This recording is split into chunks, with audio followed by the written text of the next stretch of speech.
اللہ بذکر اللہ تطمئن القلوب، یاد رکھو ذکر الہی سے دلوں کو سکون ملتا ہے۔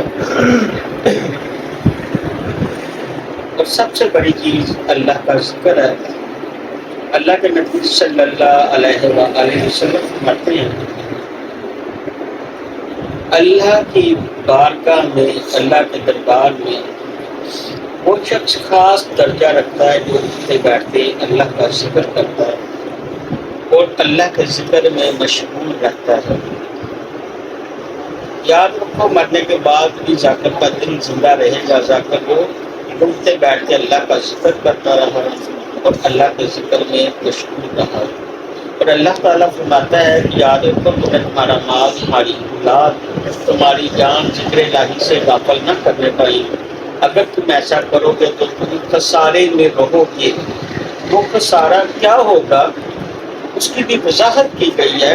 میں نے جو تمہیں زندگی عطا کی وہ میں غموں سے، دکھوں سے لبریز کاٹوں گا۔ یعنی جو اللہ نے ہمیں زندگی عطا کی ہے، جس میں ہم بہت کچھ بھول چکے ہیں، جس میں ہم اپنے ایمان کو بھی دیکھ رہے ہیں، جس میں ہم اللہ اور اللہ کے رسول کی بتائی ہوئی باتوں سے دور ہو چکے ہیں، جس زندگی میں ہم گمراہ ہو چکے ہیں، جس زندگی کو ہم نیت دیتے ہوئے موت کو بھول چکے ہیں۔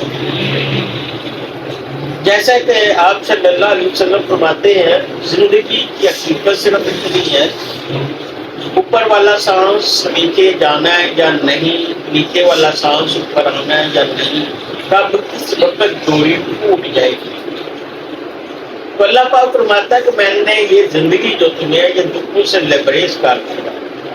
اگر کوئی شخص کہتا ہے کہ ایک گناہ گار انسان ہے، وہ گناہ کے باوجود اللہ اس کو بڑا کچھ نچھاور کر رہا ہے، بہت کچھ دے رہا ہے۔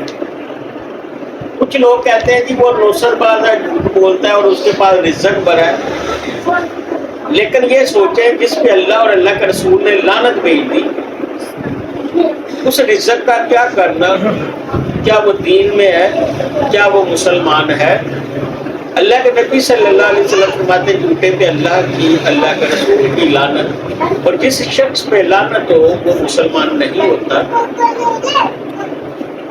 اور یہی اللہ فرما رہا ہے کہ میں نے وہ زندگی جو تمہیں دی وہ دکھوں سے، غموں سے لبریز کر دوں گا، بات یہاں پہ ختم نہیں ہوگی۔ اصل زندگی جو ہے، اصل حقیقت جو ہے، جب اس دنیا سے ہم چلے جائیں گے، جب آخرت کے روز تمہیں اٹھایا جائے گا تو اللہ فرماتا ہے وہاں پہ بھی تمہیں آندھا اور نابینا بنا کر اٹھایا جائے گا، وہاں تمہاری آنکھیں تم سے چھین لی جائیں گی۔ تو ہمیں تمام گناہوں سے بچنے کی کوشش کرنی چاہیے، چھوٹی سی چھوٹی نیکی کرنے کی کوشش کرنی چاہیے، اللہ اور اللہ کے رسول کے بتائے ہوئے راستوں پہ چلنے کی توفیق دے اللہ تعالیٰ، اور چلنے کی کوشش کرنی چاہیے۔ ہر اس کام سے ہمیں بچنے کی کوشش کرنی چاہیے جس کو اللہ اور اللہ کے رسول نے منع فرما دیا۔ ہم چھوٹی چھوٹی باتوں سے جھوٹ بولتے ہیں، ہمیں اس جھوٹ سے بچنے کی کوشش کرنی چاہیے، کیونکہ جس پہ اللہ اور اللہ کے رسول کی لعنت ہو وہ مسلمان نہیں رہتا۔ ہمیں اپنے والدین کی عزت احترام کرنا چاہیے، وہ والدین جس کے لیے اللہ نے قرآن میں فرما دیا اگر وہ فحاشا ہیں، وہ غلط ہیں، تو تم ان کو غصے سے مت دیکھو، ان کو دھتکارو مت۔ اور یہی ایک سسٹم، یہی ایک سلسلہ ہے جو ہمیں نیکی کے ساتھ ساتھ جنت میں بھی لے جائے گا۔ اس لیے کوشش کرنی چاہیے ہمیں اٹھتے بیٹھتے اللہ کا ذکر کریں، اللہ کے ذکر میں مشغول رہیں، جھوٹوں سے بچیں، جھوٹ بولنے کی عادت سے بچیں، چھوٹے سے چھوٹے گناہ سے بچنے کی کوشش کریں۔ یاد رکھو تمہیں تمہارا مال، تمہاری اولاد، تمہاری جان ذکر الہی سے غافل نہ کرنے پائیں۔ جب تم ذکر الہی کے لیے بیٹھو تو ان تمام چیزوں کو اپنے ذہن سے نکال دو، اللہ اور اللہ کے رسول کے لیے وقف ہو دو، پھر ہماری قبولیت ہے۔ پھر اللہ تعالیٰ ہمارے لیے کوئی بہتریاں عطا فرمائے گا اور یہ وسوسے ذہن سے نکال دیں. اگر کوئی شخص جھوٹا ہے، غلط ہے، مکار ہے، نوسر باز ہے، تو اللہ اس کو بہت عزت دے رہا ہے، لیکن اللہ اس پہ لعنت بھی بھیج رہا ہے. اگر اس کے سارا سسٹم ہے تو اللہ تعالیٰ اس کی ڈور ڈھیلی چھوڑ کے بیٹھا ہے. وہ اسی لیے کہ اس بندے کو کبھی تو موقع ملے یہ گناہ سے توبہ کرے، یہ اللہ اور اللہ کے رسول کے بتائے ہوئے راستوں پہ چلے، اس لیے اس کی ڈور کو ڈھیلا چھوڑا جاتا ہے، اس لیے اس کو دوسروں کی نسبت زیادہ دے دیا جاتا ہے. تو ایسا نہیں ہے کہ اللہ سے کوئی چیز چھپی ہوئی ہے، اللہ اس چیز سے غافل ہے، ایسا ہرگز نہیں ہے.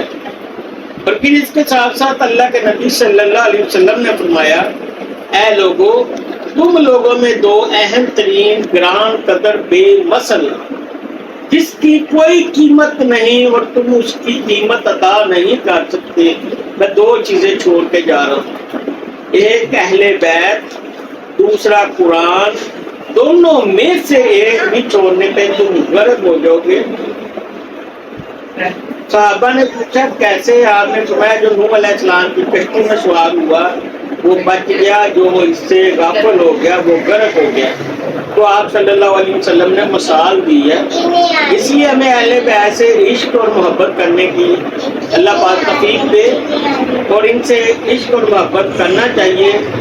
ضمانت ہے یہ جنت کی، کیونکہ آپ صلی اللہ علیہ وسلم نے فرمایا میری اہل بیت تمہارے لیے راہ نجات ہے. اگر یہ بھٹک گئی ہے، یہ بدکردار ہے، یہ بالکل تمہاری سمجھ میں نہیں آ رہی، تو تم پھر بھی اس کو برا مت جانو، کیونکہ یہ آل نبی اولاد علی ہے. ان میں علی اور نبی صلی اللہ علیہ وسلم کا خون ہے. یہ فاطمہ زہرا انہا کی اولاد ہے، یہ حضرت امام حسن حسین کی اولاد ہے، جن کے ناموں پہ ہم اپنی جانیں قربان کر رہے ہیں، جن کے ناموں پہ ہم اپنی جان قربان کرنے کی ہمت رکھتے ہیں. اس میں اللہ ہمیں جوش جذبہ دے دیتا ہے کہ ان کے ناموں پہ ہم نے اپنی قربانی دینی ہے. تو ان کی اولادوں سے بھی محبت کرنی پڑے گی، کیونکہ ہم نماز میں درود شریف پڑھتے ہیں تو ان اولادوں پہ درود پڑھتے ہیں. اس میں چاہے وہ غلط ہے، چاہے وہ غلیظ ہے، چاہے وہ برا ہے، چاہے وہ بدکردار ہے، ہم نے اس پہ بھی درود پڑھا. اس لیے جب ہم ان پہ انگلی رکھیں گے، ہم برے کو برا کہیں گے، تو ہم منافقت میں چلے جائیں گے، کیونکہ اس برے پہ بھی ہم نے درود پڑھا تھا. اور